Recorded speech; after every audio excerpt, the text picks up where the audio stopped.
So, hello, everybody. Welcome to the next episode of the EMEA Recruitment podcast in partnership with our good friends over at Operation Smile.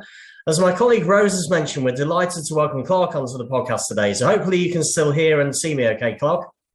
Yes, I can, yeah.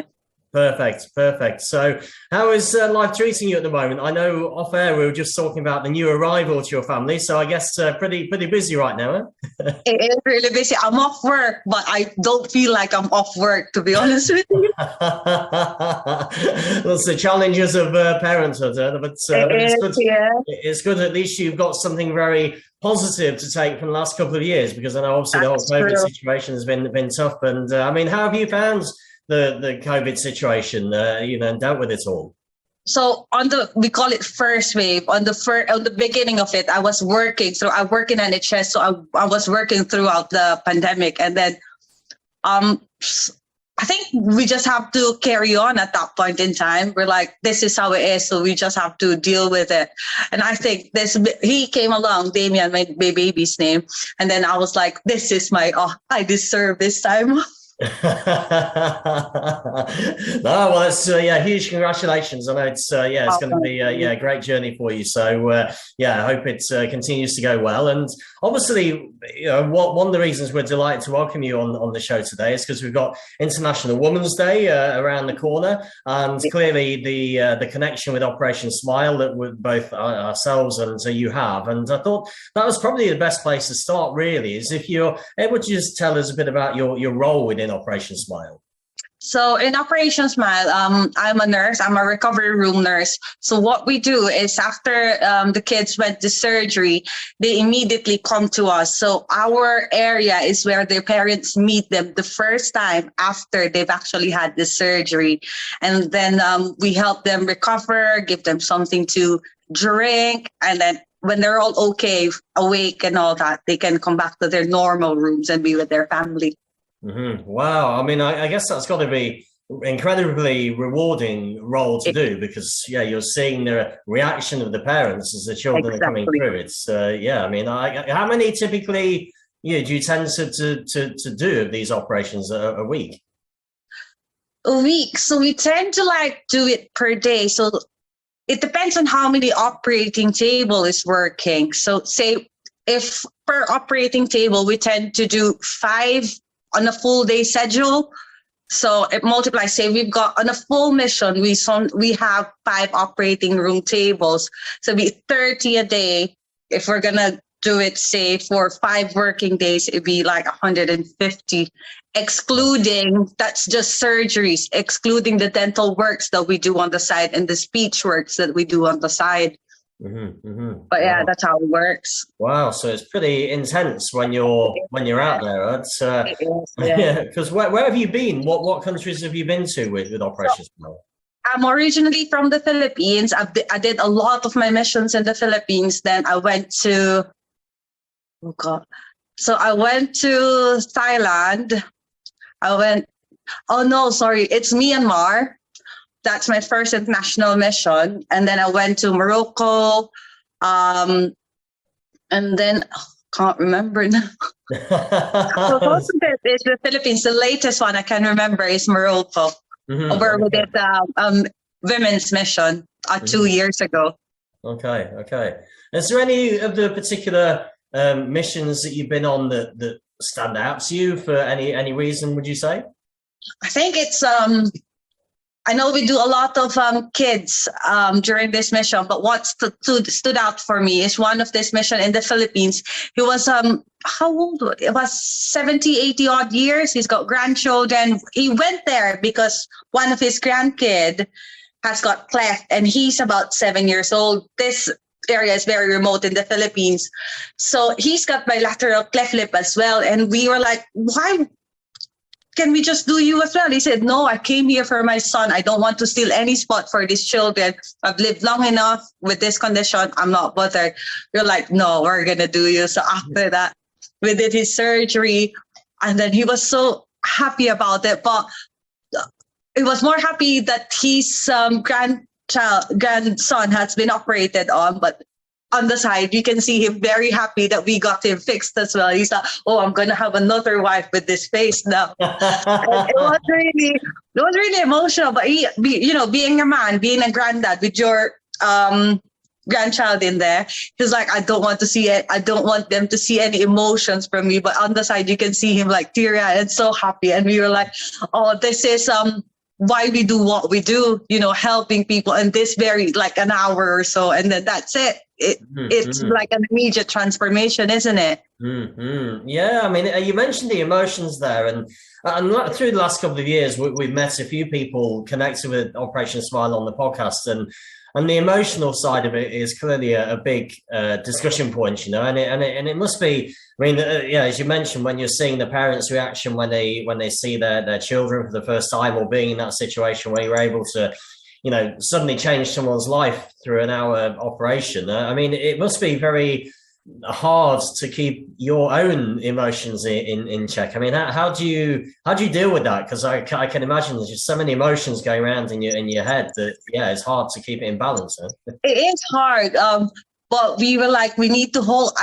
Me personally, I need to hold it together because I've got another kid to look after. So say where I work in Operation Smile, we've got about 5 beds as well.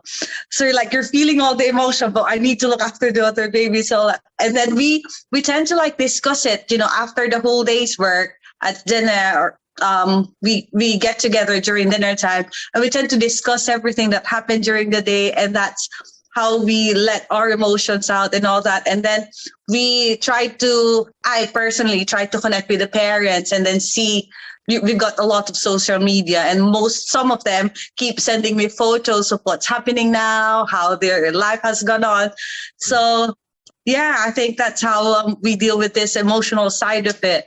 Yeah, no, it's really interesting to see. And I think, I mean, a lot of people, when they're listening to this, would say, yeah, they'd like to get involved in something like this. And, I suppose there's always reasons why people don't do it, whether they don't have the time or they have other commitments on. But usually you find when people get involved in something like this, there's a strong motivation behind it, a strong reason why you go in that direction. So is there anything particularly that stood out to you about Operation Smile as to the sort of moved you in that direction and wanting to spend more time and effort in this particular area?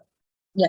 When I was in the Philippines, I worked in, we call it neonatal ICU. So this is a place in the hospital where we look after very poorly children. So we've got a lot of cleft lip in the Philippines. And then I see the situation. And because our healthcare is not free in the Philippines, they have to pay for it. And then the first time I got invited to Operation Smile, it was my professor when I was in uni. She said, we're lacking a recovery room nurse. Try and come and join and see what you think. And from that point on, I said, I've got this skill. I've got this talent. There's really nothing that's going to hold me from helping this kid. So I'm going to do it, and then like I said, it's an instant transformation. You spend about half an hour with them during the whole thing, and then you see an immediate transformation. So why not with the little thing, with the talent that I am given? I think this is the only way I can share it with these kids. Right, it's really I mean, it's amazing to see and hear the work that you're doing, and I suppose we've talked a bit about the typical kind of day you might have when you're on one of these missions as well, and it's quite a high volume of people that you're seeing and a high level of emotion going through. I mean, in terms of the actual team that go out there, I mean, how many people tend to go out on these missions with you from Operation Smile? So it depends really, but for a big international mission, we get around 60 people, including people who set up the theater, people who help out, people who record. We have international volunteers, and we've got local volunteers, because some of this country, we need to have locals to translate with us. So with that, sometimes it can add up to 100 volunteers helping, and every one of these people who comes to mission doesn't even get paid. They just spend, say, a day, and they nip in, they nip out just to really help out. So it can go from 60 to 100 people helping out. Wow. Okay. I can imagine the team spirit amongst the Operation Smile guys must be really high, because obviously it's a volunteer-led program. So you're doing this for your own reasons, but then because it is you again coming back to the emotional side, you're going in for quite a short period. There's so much going on, so many emotions, that the team spirit must be really, really high within the group. I'd imagine. Yes, and then at the beginning of the day, before we start the surgery, we break into teams, and then we try to encourage each other. We try to plan for the day, and at the end of the surgery day, we go to our little teams, because we call it teams, like surgeons go out on their little teams and all that. So we try and talk to each other. And then even before the mission, we receive the email, and then we receive a list of volunteers who's going to be there during the mission. Some of them I've worked with in the past. So we were like, oh, you're going on this mission. So what shall we do? What shall we bring? How can we make it really fun and all that? So yeah, I think that's how we try to build the spirit of the team. Okay. And then, but obviously, because some of the places that you travel out to, there are risks involved when you're traveling to some of the locations. I mean, and linking into the Women's Day angle on this as well. I mean, some of these areas are not probably the area you would necessarily say a woman is 100% safe, the same as a man, but it can tend to clearly be an issue there. So does that ever come into your mind, and how do you sort of go through that to get on the plane and go on these missions, really? Right. So when I go to Operation Smile missions, I feel safe, because we've been doing it in the Philippines for some time. And say, if there are people, if we're going to a specific mission site, the local volunteers on that site assures the safety of each and every volunteer. So we coordinate everything from when they land to the airport to going to the mission site. We make sure that it will be as safe as they can go. We make sure that everybody's well informed beforehand, what to bring, what to expect, what not to wear, because some of these countries that we go to has got specific dress codes for women and girls. We've got student volunteers as well. And we tell them not to go out alone. We've got this buddy system. Your roommate is your buddy. You need to keep in check with each other. Say, we go out on a night, we go out for dinner on one of our after surgery dinner. We have to make sure that everybody's in. If not, before you leave the hotel, you have to tell the specific person where you're going and things like that. Tiny little things. It's a bit of accountability with each other, really. But again, I mean, it links into the strong team ethic and bonding. You can't really do these things without looking out for each other, and both on the work sense of it, but also for your own health and safety, and as well. It's a combination of all these things. And I think obviously we talked a bit about the fact that we have International Women's Day, and you're also heavily involved in Women in Medicine short-term surgical program. And I thought obviously it'd be great to speak to you about that. So are you able just to give us an idea of the focus and the goals of that program? Yeah, so that happened. This is the first mission that Operation Smile did, where 60% of the volunteers were all women. So it happened 2 years ago. We did it in Ujda, Morocco. So basically, it's like a teaching mission. It's like empowering women on how to do things on their own. We've got senior surgeons, senior nurses imparting their knowledge to this younger generation on how to do things. We've got 1 day of a dental lecture where there's a senior dentist teaching this younger dentist on how to do this thing that you put in the mouth. So it's what do you call that thing? I've completely forgotten.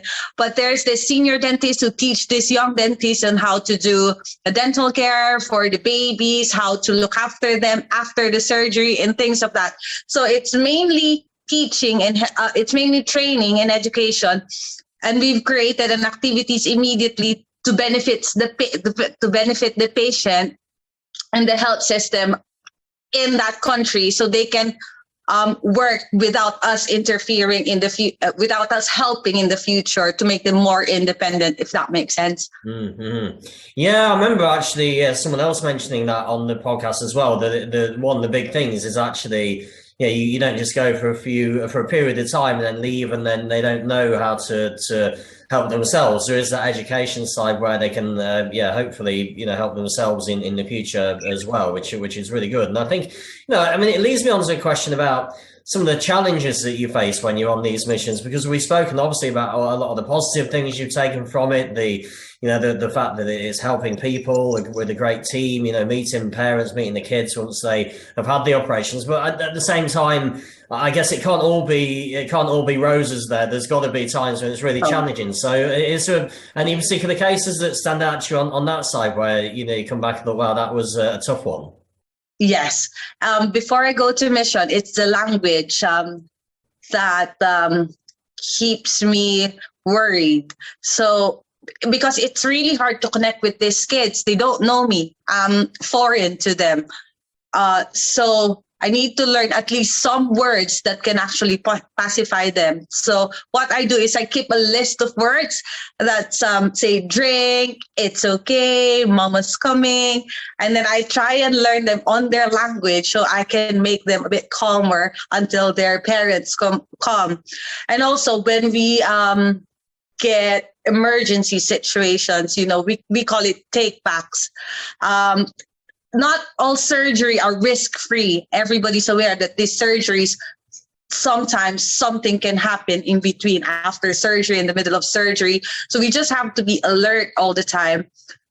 We've got this schedule of night, we call it night duty. So who will be on call on the night if anything happens? So on them nights, I need to be ready to be called back if anything happens. It happened to me once or twice, but it's nothing major that we can't handle, because we've got a protocol on what to do. Say if bleeding happens, this is what we do. If a stitch come undone, this is what we do. So it's a bit of nerve-wracking, yes, but we've got a plan of what to do when this situation arises. Mm-hmm. No, it's got. I mean, because as you say, it's you're not 100% sure how these things are going to go, and it's you've got to be sort of on your toes all the time. As you say, you might have to do the night shift if you like, or be on call, and how do you fit all this in? Because I mean that I know I touched on it earlier that a lot of people would probably say they'd like to do something like this, but they struggle with time as it is, rather than adding this in will be a challenge. I mean, now obviously you've got the child as well, and your day job. So how do you fit this into your life really? It's tough. So it's a 2-week mission from when you arrive to when you actually leave. So I try to talk to my manager and say, look, I've got this mission coming. I really want to go. What can I do I'll take my annual leaves if I must, and then I'll swap shift if I must. So basically how it ends up happening to me, I'm still working on one day before the flight.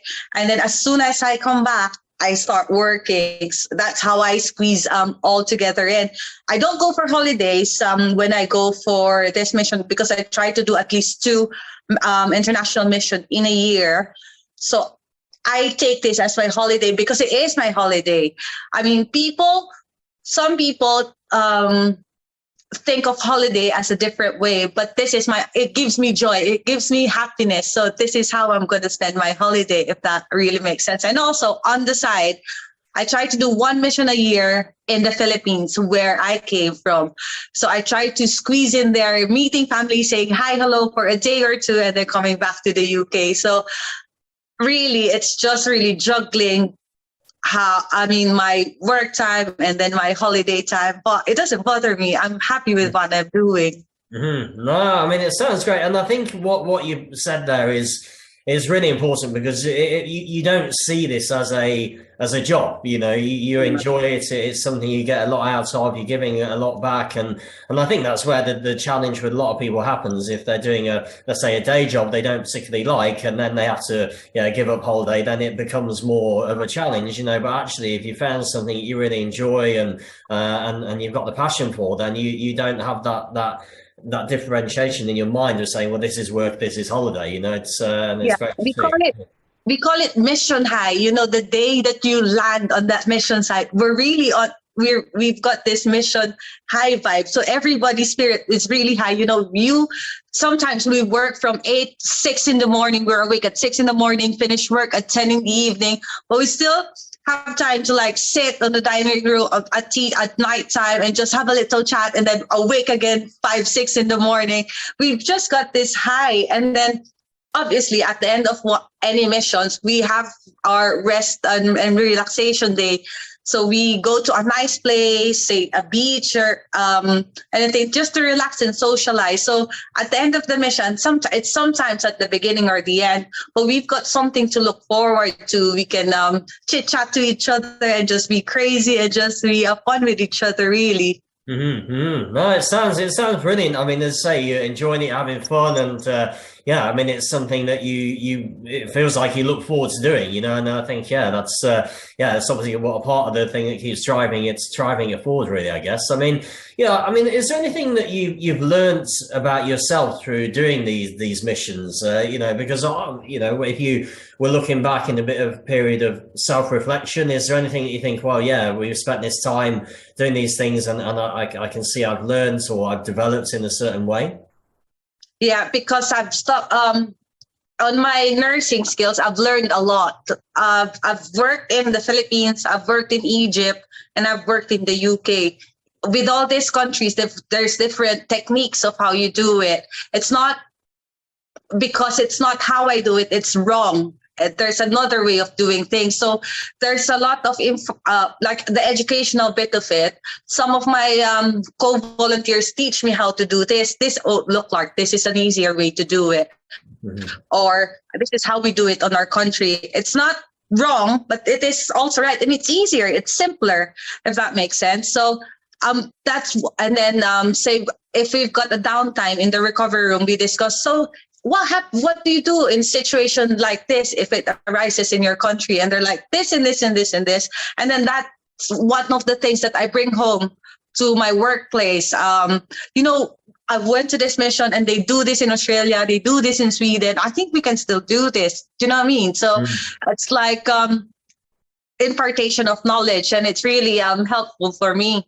Mm-hmm. Well, it's really inspirational. I know the listeners will be really inspired and engaged by the work that you're doing and the path that you've gone through. And I'm sort of wondering if anyone wants to get involved with what you're doing or the mission with Operation Smile. Like, what's the best way they can do that? It's easy. So just go into Operation Smile website. It doesn't matter which country you're from, and then it will show you how to volunteer. There's a different website that's different setup, but it will show you how to help, either help to volunteer, either help to give donations. There's a lot of ways to help in Operation Smile. So if you do check out Operation Smile website, you can see ways of how to help in Operation Smile. No, that's great. Well, I really appreciate your time today, Clark, because I know obviously having the young child around, we're recording this on a Sunday morning, so you've got, it's great you've dedicated half an hour of your time with us today. Really appreciate it. And I know, listeners will take a lot from it. I think you're an inspirational person, an inspirational lady to have on the show ahead of the Women's Day. So it's really, really great to have your time here. It's just a huge thanks for being with us today. Thank you, Paul. Nice meeting you. Thank you. You too. Bye-bye. Bye. Bye.